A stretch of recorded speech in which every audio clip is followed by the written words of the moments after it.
buckle up, get ready, and this is a video game podcast, and let's do this, boys.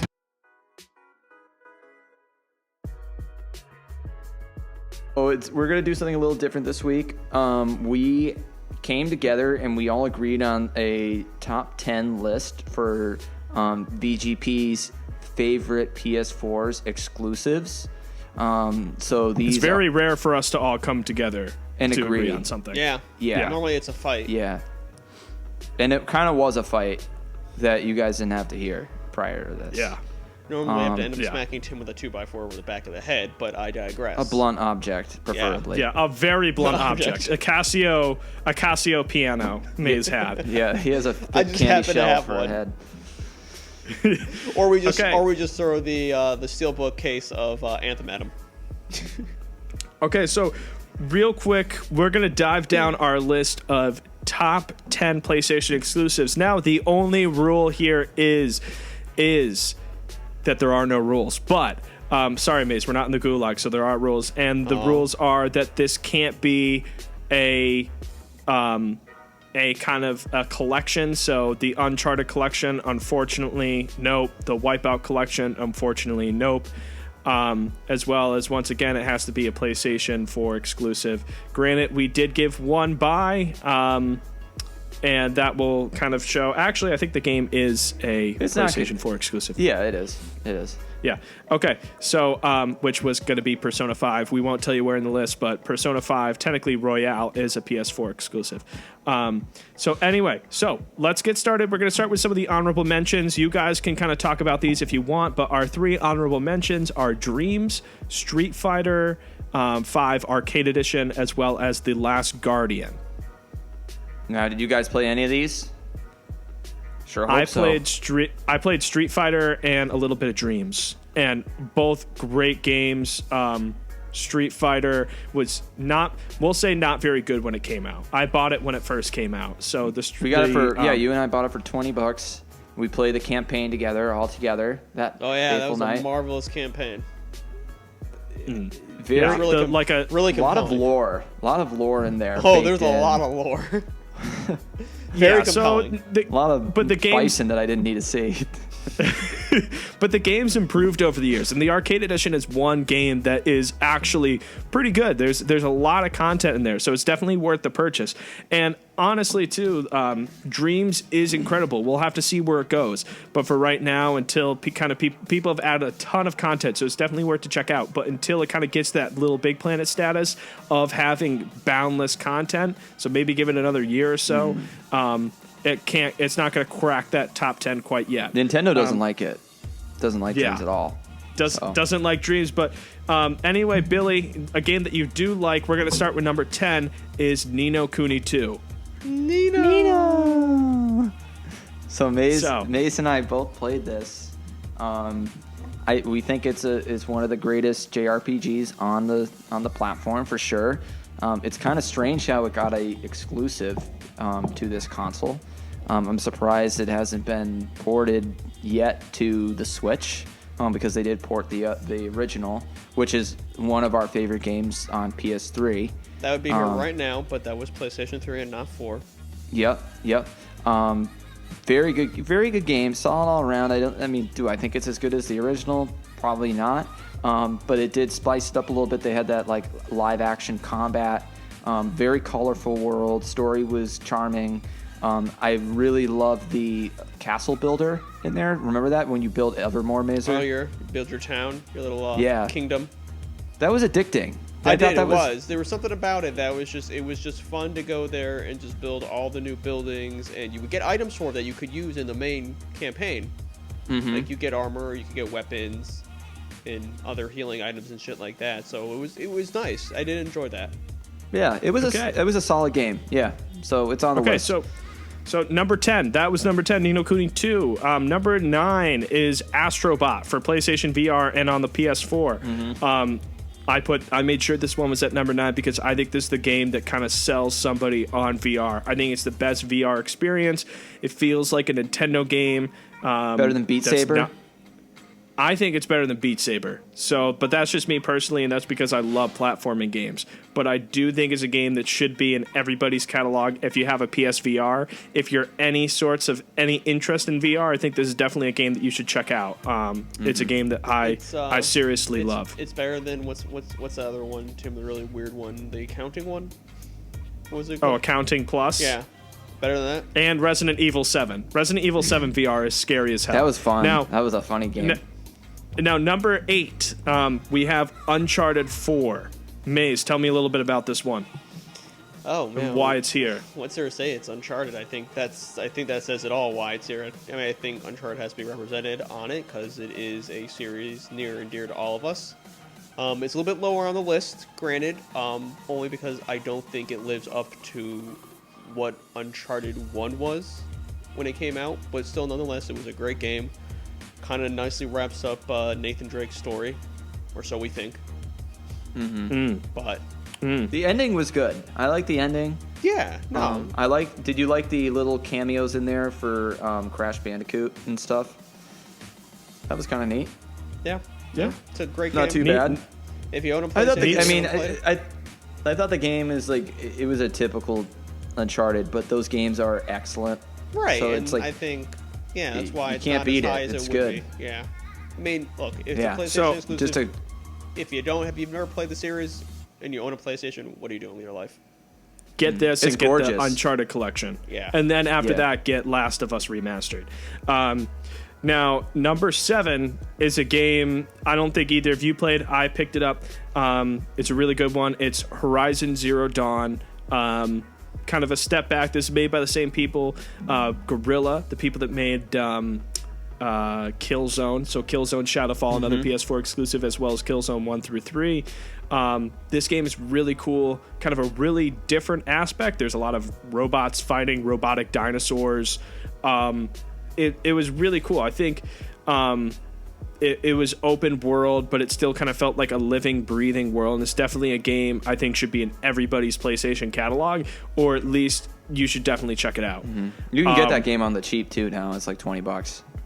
Yeah. So for like all the content. So it's a shame. It's a shame that game came out though, like right when Zelda launched, and no one gave a shit. So yeah. No, it's poor timing. It's just like it was like, what were you thinking? Like it's like this game is an excellent game. Like it sucks that people missed out on it because Breath of the Wild is just a powerhouse. So it's, I mean, that's just how it is. Yeah, it came out. Well, it came out in February, and then whatchamacallit, and then Zelda came out just around the corner. And another game that suffered the same fate, that is number 6 on our list, is Neo. So the original Neo, Neo 2 didn't crack the top 10, but the original Neo did take place as William in feudal Japan. So it's shout out, essentially Dark Souls, but in Japan. In Japan, yeah. Thanks, Base. But yeah, no, this is a great game. It involves like yokai, a whole bunch of Japanese history. It's really, really cool. But like Billy said, it kind of suffered the same fate as this kind of came out. I believe it came out in February of 2017. And it kind of suffered the same fate of coming out right before Legend of Zelda came out, so a lot of people missed it, but it's still a great game nonetheless. It's one of the best Souls-likes on the system. I think it's the best. I think it's one of the best for sure. And I think it's the best one not made by From Software. Yeah, for sure. So for sure. it's definitely worth a pickup in anybody's catalog. It is brutally hard, so take it with a grain of salt if you play it.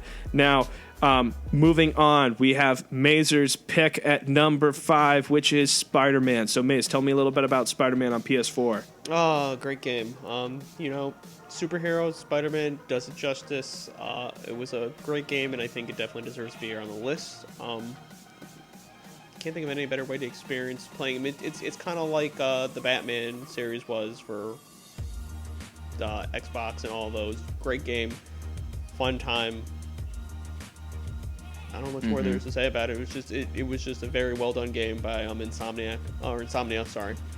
Insomniac. Is it Insomniac? You got it right. I was right. Yeah, sorry. You got it right the first time. Sorry. Great, and they also made the fantastic Sunset Overdrive that isn't talked about enough. It isn't. But we're gonna talk about Spider-Man. Great game. Pick it up. If you have a PlayStation, do yourself a favor. Is Green Goblin in that? Yes, he is. Is William Dafoe play him again? No. He's Okay, not. then I'm not picking it up. Yeah, he's too busy in the movie Togo. Now, Billy, we're now down to the top 4. This is one of your favorite games out of recent late. This is Final Fantasy VII Remake. You love this game. Are you pumped that it's the number 4 spot? I'm stoked. You guys all need to play it. I think it's the first Final Fantasy that's really accessible for you guys to both jump into. It's if you don't have to like Final Fantasy or to really like this game, it includes a lot of action. It plays at times like Uncharted. It's a great story. It is a remake, so it is true to the original story, but you can see how it's beginning to like split off in different directions and becoming something of its own.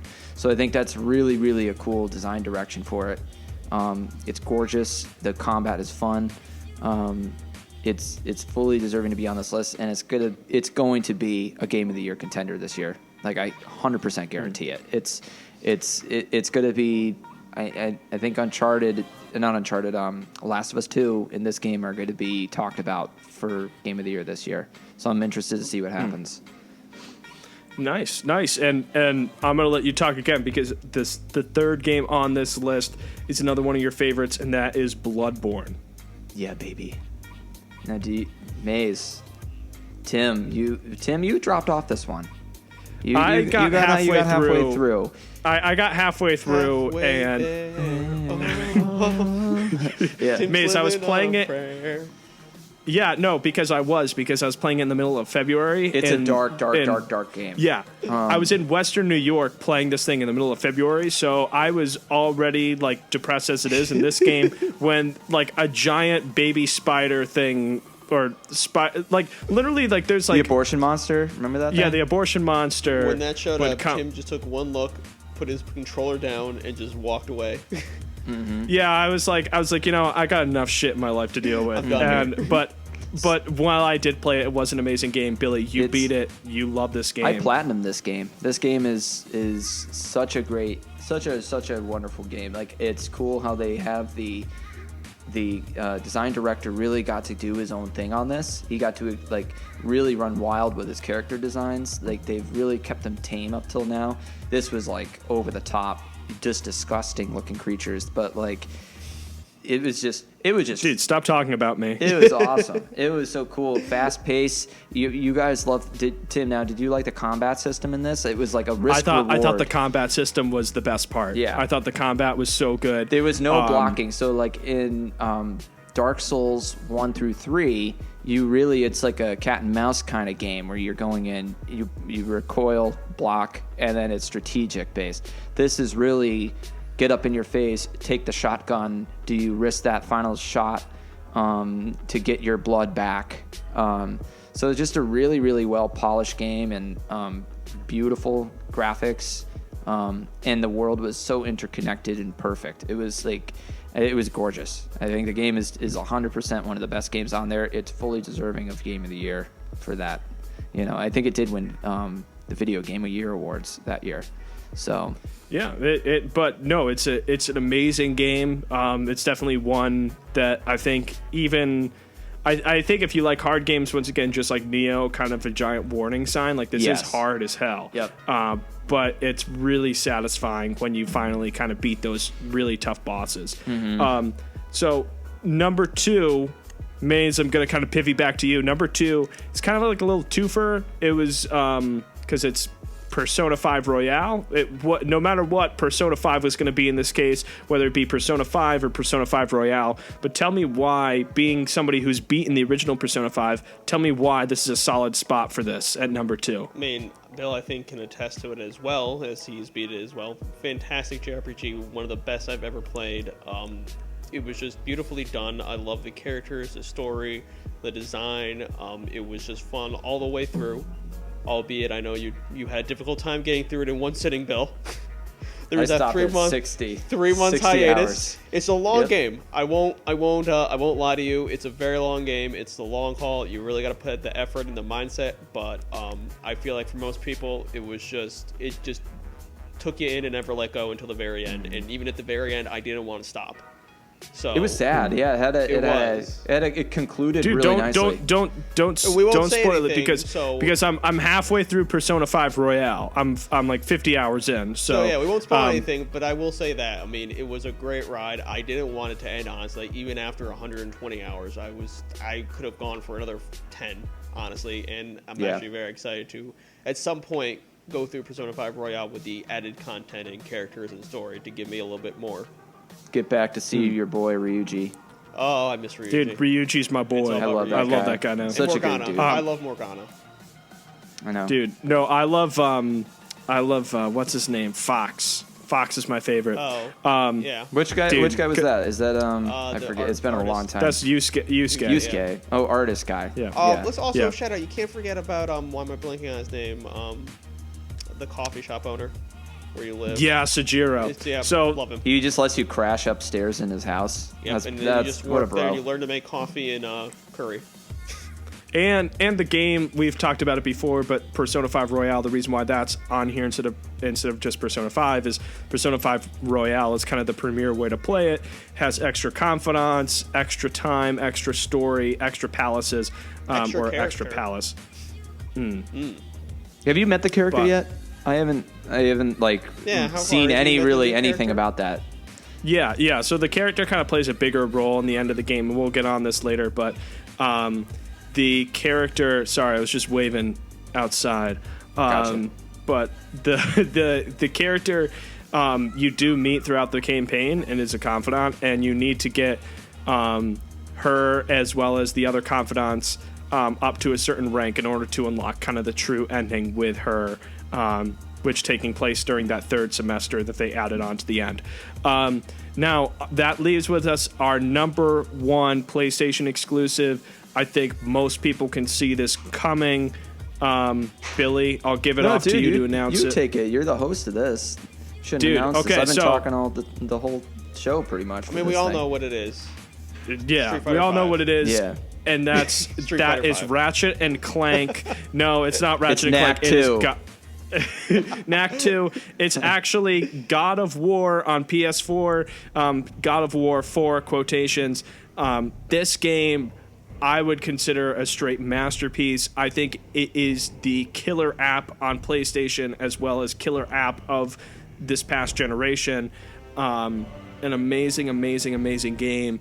I don't really think there's too much to be said other if you haven't played it, you should probably go and pick this up. Great story, leaves you on a cliffhanger for the next one. I think it's one of the first games, I think it is the first game I've ever played that the whole game is one shot. So unique, so awesome, so beautiful. I forgot about that. That was such a cool thing. There was no loading times in that game. Like, it was just kind of just feeding on itself, like again and again and again. It was like watching a movie. So it was an awesome game. Definitely one that everybody should check out. But now let's kind of go back through our list. We'll start with our honorable mentions: Dream, Street Fighter V, as well as Last Guardian. Our list is Ni no Kuni 2, Astro Bot, Uncharted 4, Horizon Zero Dawn, Neo, Spider-Man, and then our top 4 are, starting at number 4, Final Fantasy VII, Bloodborne at number 3, Persona 5 Royale at number 2, and number 1 being the incredible God of War on PS4. But anyway, that is our VGP list for our top PlayStation exclusives. Let us know if you think we missed any. Obviously, we couldn't include certain ones. For instance, we couldn't include the Uncharted collection, Last of Us Remaster, as it's just kind of a remaster of the original, as well as, and not a remake like Final Fantasy VII, just a remaster, as well as Wipeout Omega Collection. But anyway, let us know if we missed any. Shoot us in the comments. Let us know. But anyway, this is a video game podcast. We are a weekly podcast that can be found on iTunes, Spotify, Stitcher, iHeartRadio, Podcast One, wherever you name it, and hit think that you're making subscribe shit button. up We now. will be in your ear hole. Podcast You one. almost got through it, Tim. You almost got through it.